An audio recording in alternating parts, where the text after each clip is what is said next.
Alors cette année, comme vous le savez, les 44 caisses locales sur le territoire des Côtes d'Armor ont récompensé 123 associations qui se sont vues remettre une récompense de 300 € et surtout qui ont eu l'opportunité de venir présenter leur association et leur projet lors des rencontres sociétaires qui ont démarré la semaine dernière et qui vont se prolonger jusqu'à la fin du mois d'avril, et ce qui permet de sensibiliser les différents publics au projet de leur association. Donc, en complément de ce niveau local des TVL, cette année encore, nous avons organisé une sélection des TVL départementaux. Alors pour cela, un jury départemental, indépendant, présidé par une personnalité d'une association costarmoricaine, a sélectionné 4 associations parmi les 123 que j'évoquais précédemment. Et ces 4 associations, vont se voir remettre à nouveau une récompense complémentaire de 600 à 900 €. Et elles vont également avoir l'opportunité de nous expliquer leur projet.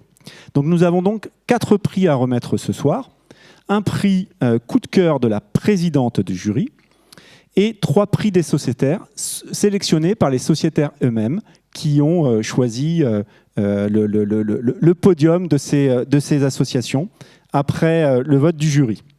Donc, afin de remettre ces TVL départementaux, j'invite la présidente des TVL départementaux 2022 à me rejoindre, Stéphanie Berthelot.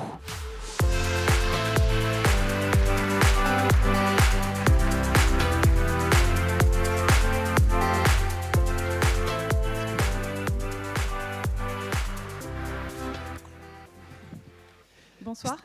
Stéphanie, un grand merci d'avoir accepté ce rôle de présidente du jury des Trophées de la vie locale départementaux 2022. Dans un premier temps, pourriez-vous nous présenter Sillage, la structure que vous dirigez à Saint-Brieuc et qui existe depuis 1950, si je ne m'abuse? C'est ça.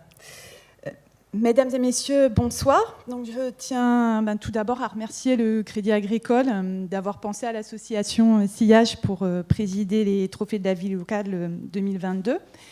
Sillage, c'est peut-être un nom que vous ne connaissez pas, parce qu'en fait, c'est un nom récent.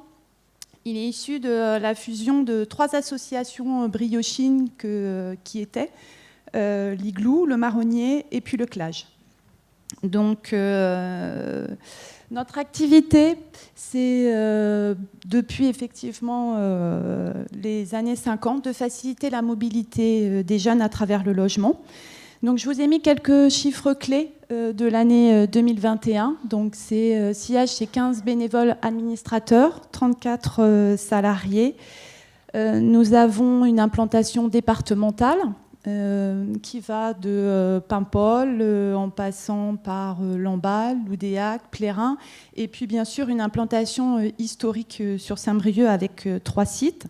Donc un total de 400 logements gérés et puis voilà, un petit peu plus de 700 jeunes logés chaque année.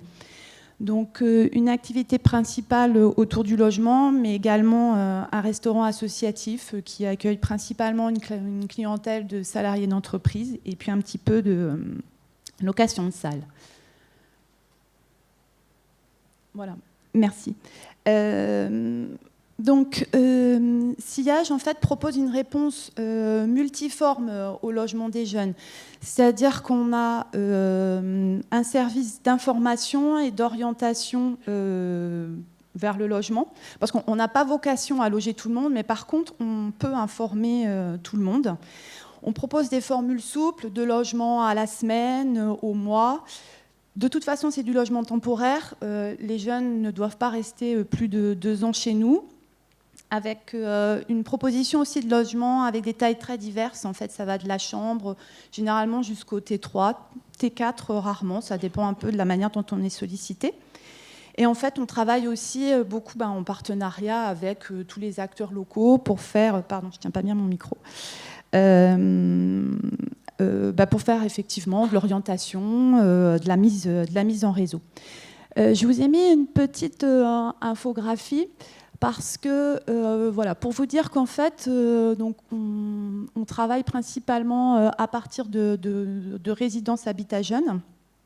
Et une résidence habitat jeune, en fait, c'est pas que du logement, c'est aussi comment on aide les jeunes à habiter leur territoire. Et donc, suivant justement les besoins du territoire, la résidence ne va pas tout à fait se construire en fait, de la même façon. Donc, on peut avoir des espaces, ce qui est en bleu là, des espaces d'accueil, d'information et d'orientation. On retrouve systématiquement des espaces d'animation et d'accompagnement individuel des jeunes. C'est ce qui a été mis là en orange et puis en bordeaux. Parfois des espaces de restauration. On développe aussi des lieux de ce qu'on a appelé la pépinière à projets. On fait ça à Saint-Brieuc, par exemple, ou à Dinant. C'est des incubateurs de projets. Alors, pas des projets économiques, après ça peut se poursuivre comme ça, mais c'est plutôt des projets citoyens. Et puis on fait aussi beaucoup de sensibilisation à l'environnement, et là on développe des zones de troc et don, des épiceries solidaires, des ateliers de menuiserie avec du bois recyclé, de la réparation de vélos, voilà, tout un tas de choses comme ça, des jardins partagés quand on a la possibilité. Voilà, pour un rapide aperçu de l'association et de ce qu'on fait. Merci Stéphanie. Nous allons maintenant découvrir votre coup de cœur, le coup de cœur de la présidente du jury des TVL départementaux. Mais avant de le découvrir, est-ce que vous pouvez nous expliquer ce qui a guidé votre choix ? Oui. Alors déjà, je veux souligner la qualité des projets qui ont été présentés. Et c'est vrai qu'en tant que présidente, j'avais des points en plus. Donc ça, c'était intéressant parce que sinon, décerner un prix, c'est un peu frustrant. Parce que finalement, il y avait pas mal de choses qui me plaisaient. Mais le prix spécial, en fait, je l'ai décerné à un projet qui a fait écho finalement à ce que je défends aussi au quotidien au sein de l'association, qui est la mixité sociale, le lien social, l'engagement bénévole, voilà, des habitants, l'aide aux producteurs locaux. Donc c'est un petit peu voilà, tout ça qui a guidé le choix. Mais voilà, plein de belles choses. Okay, d'accord. Merci pour cette explication. Et nous allons maintenant pouvoir découvrir sans plus attendre le nom de cette association. Voilà, il s'agit du Relais de Landemodé, bar-épicerie en gestion associative, représenté par Rémi Parenthéon, qui est parmi nous ce soir, et que je vais inviter à nous rejoindre sur la scène. Vous pouvez l'applaudir.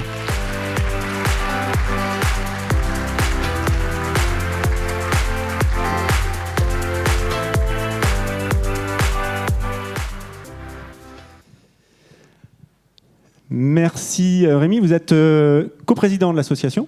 Oui, je suis coprésident avec Juliette, d'ailleurs, qui est là en train de jouer de l'accordéon. Voilà, et vous allez en quelques mots nous expliquer ce qu'est l'association et le projet ? Le projet, c'est que le bar-épicerie fermait, donc fermait, ça veut dire la mort du bourg, à plus ou moins long terme. Et donc il a fallu reprendre l'épicerie, et le conseil municipal a décidé de le faire par une association. Donc on a repris en main l'épicerie et le bar. Et on est reparti pratiquement du bas de l'échelle pour remonter. Alors on va dire que l'association, on est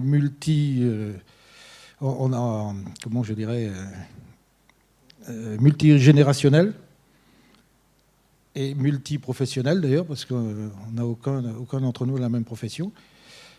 Et il a fallu devenir patron de bar en un an, moins d'un an, puisque ça fait pas tout à fait un an que c'est ouvert. On a aujourd'hui 2 salariés. Et donc dans le bar lui-même, c'est surtout pour recréer du lien social. Donc on organise des fêtes à peu près tous les week-ends, en été du moins. Dans l'épicerie, vous allez trouver des produits d'épicerie normale, tout ce qu'on peut trouver en dépannage. Il y a aussi des produits bio, à peu près un tiers chacun, et des produits locaux. Donc les fournisseurs sont locaux et ça marche très bien, ça, par contre. En circuit court. En circuit court, oui. Oui, très court même. Très court, puisque c'est sur le canton. D'accord, merci. On vous félicite et on peut encore une fois applaudir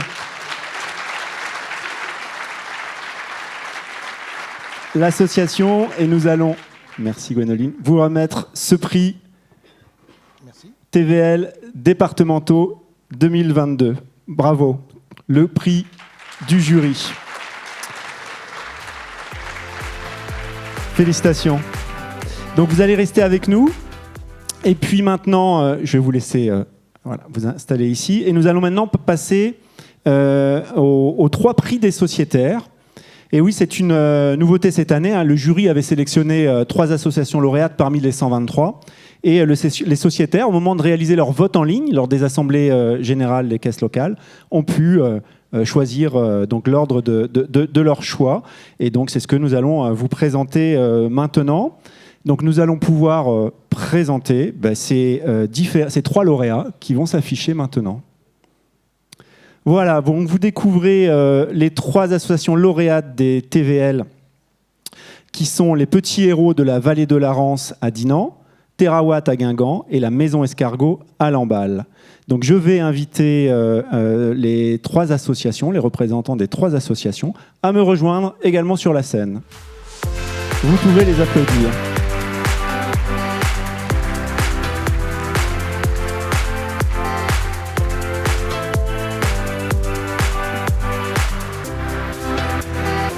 Bienvenue. Bienvenue à vous. Alors, on va commencer en découvrant maintenant l'association qui a l'honneur de recevoir le 3e prix des sociétaires des caisses locales. Donc, il s'agit de l'association Terawatt, projet collectif et solidaire de réparation d'objets, né à Bulat-Pestivien, qui s'est développé dans l'Argoat et dans le Trégor, est représenté aujourd'hui par vous, Florian Vasseur et Émilie Lehegara. Et vous allez pouvoir nous présenter également en quelques mots ce qu'est l'association et le projet. On va vous donner un micro qui se situe juste ici. Donc bonsoir à toutes et à tous. Donc Émilie et Florian, respectivement fondateurs et cofondateurs de l'association Terawatt. Donc une petite association qui a pour objet, je dirais, de créer et animer tout type d'ateliers, d'animation en lien avec l'environnement, le recyclage et le numérique aussi en général. Et c'est notamment dans ce cadre-là que nous avons commencé à animer donc, sur Bulat-Pestivien, petite commune limitrophe du Cresquer, il y a 3 ans maintenant, des ateliers collaboratifs de réparation qu'on appelle plus communément Repair Café pour le petit anglicisme qui va bien.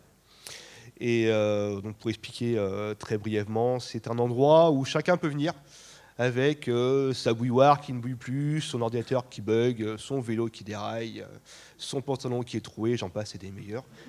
Et on peut rencontrer en fait des bénévoles de l'association qui ont des compétences, du temps à donner pour aider à réparer, pour vraiment faire ensemble, découvrir ensemble. Donc tout ça dans le but de lutter contre l'obsolescence programmée, d'une part, de favoriser le recyclage et également essayer de tisser un lien social. Parce que c'est vraiment quelque chose qu'on trouve beaucoup. Les gens viennent très souvent en fait, sans avoir d'objet à réparer. Ils ont juste besoin de venir boire un café, manger un morceau de phare et de discuter. Donc voilà, c'est un des projets que l'association porte. Là, on va en pousser un autre sur le fin du mois d'avril, qui sera un atelier de création d'éoliennes pour le particulier. Donc on pourra faire ça de A à Z, voilà, entre autres. Merci beaucoup. Merci Florian, merci Émilie.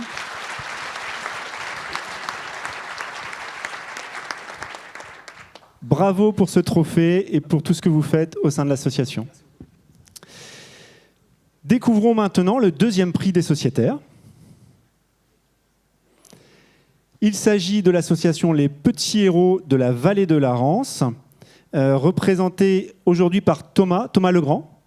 Thomas, également, l'association, son projet. Est-ce que vous pouvez nous dire en quelques mots de quoi il s'agit ? Un beau projet, déjà. Merci à tous. Bonsoir. Donc effectivement, les Petits Héros de la Vallée de la Rance, c'est une aventure, j'ai envie de dire. On est parti d'un constat. Le constat, c'est quoi ? C'est que pour les enfants entre 3 et 10 ans, il n'y avait rien de fait au niveau de l'apprentissage des gestes qui peuvent sauver. Officiellement, en France, on commence à apprendre les gestes qui sauvent à partir de 10 ans, grâce aux associations de sécurité civile, telles que la Croix-Rouge ou les pompiers. Mais avant, ce n'était pas possible. Sauf que vos enfants peuvent être un jour, malheureusement, témoins d'une situation d'accident. Et bon, il faut qu'ils puissent pouvoir réagir.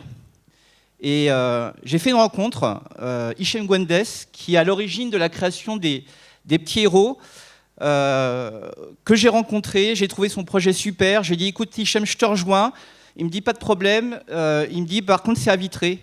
Ah, je lui dis, c'est un petit peu compliqué pour pouvoir t'aider. Mais il me fait, Thomas, si tu es motivé, tu crées une association de ton côté. Tu habites où? À Dinan. Eh bien, écoute, tu montes une antenne à Dinan.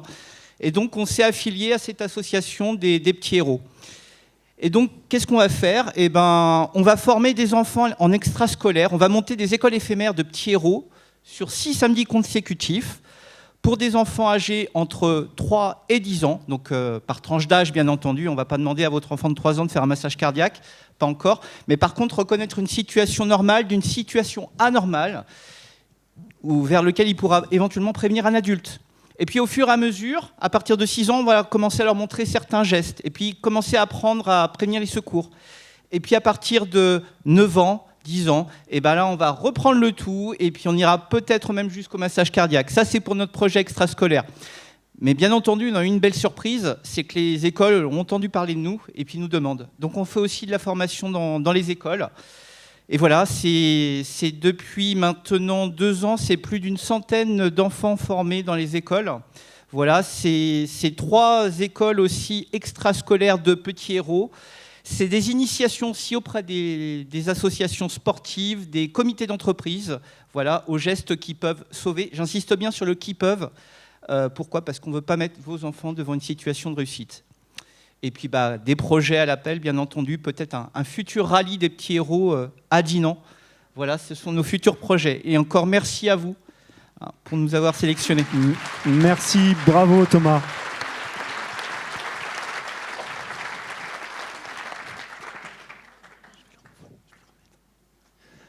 Bravo, félicitations pour ce trophée.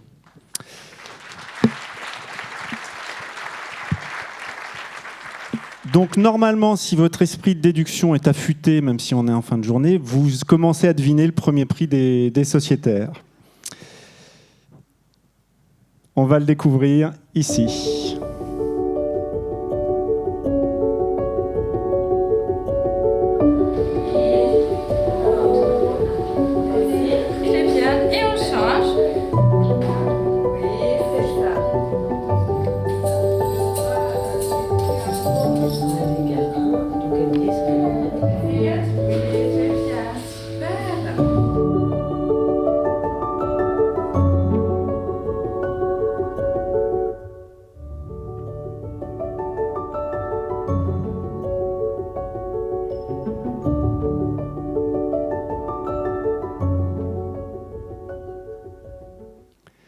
On peut applaudir l'association La Maison Escargot.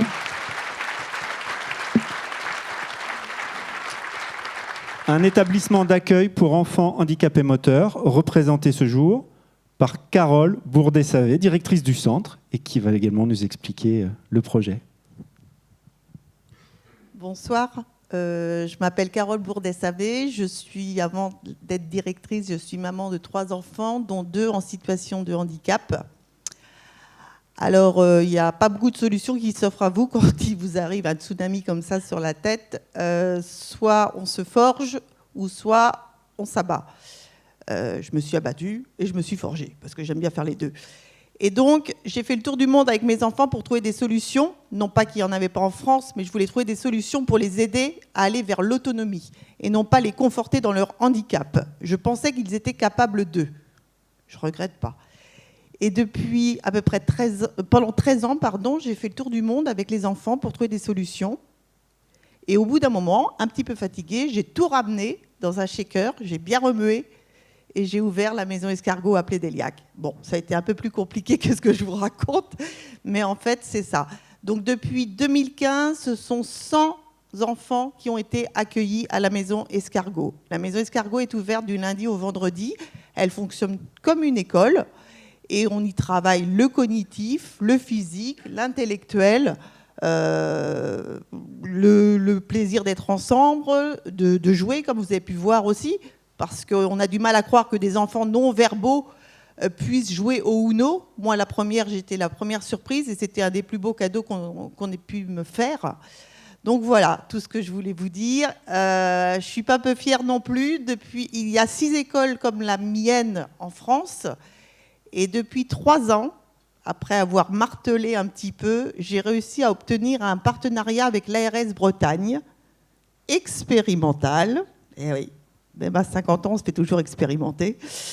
Expérimental, avec un IME des 4 veaux à 5A. Donc pour 3 ans, on fait un essai pour voir si ça marche.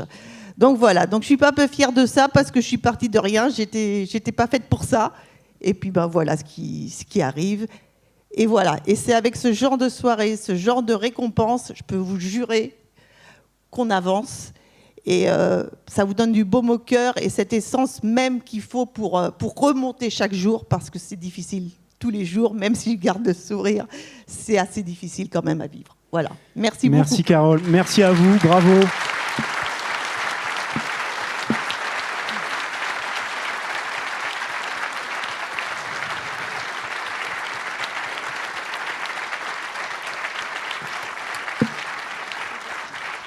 C'est bon. Bravo pour ce que vous avez déjà fait et pour ce que vous allez encore accomplir. Bravo aux associations lauréates ce soir. Pour clôturer cette cérémonie de remise des TVL départementaux, je vais inviter Olivier et Michel à nous rejoindre pour terminer, immortaliser ce moment par une petite photo souvenir et peut-être dire quelques mots pour féliciter les associations, Olivier. Alors, dire quelques mots. Les mots vont être dérisoires à côté de ce que vous faites. On sait que le monde associatif a un rôle énorme sur un territoire. C'est parfois même vital dans certaines situations. Donc, des remerciements. Le monde associatif agit sur le domaine culturel, sportif, environnemental, mais aussi de l'inclusion, le handicap. Voilà, en tout cas, un grand merci pour ce que vous faites et très fier d'avoir fait la création de liens entre vous ce soir. Merci à vous.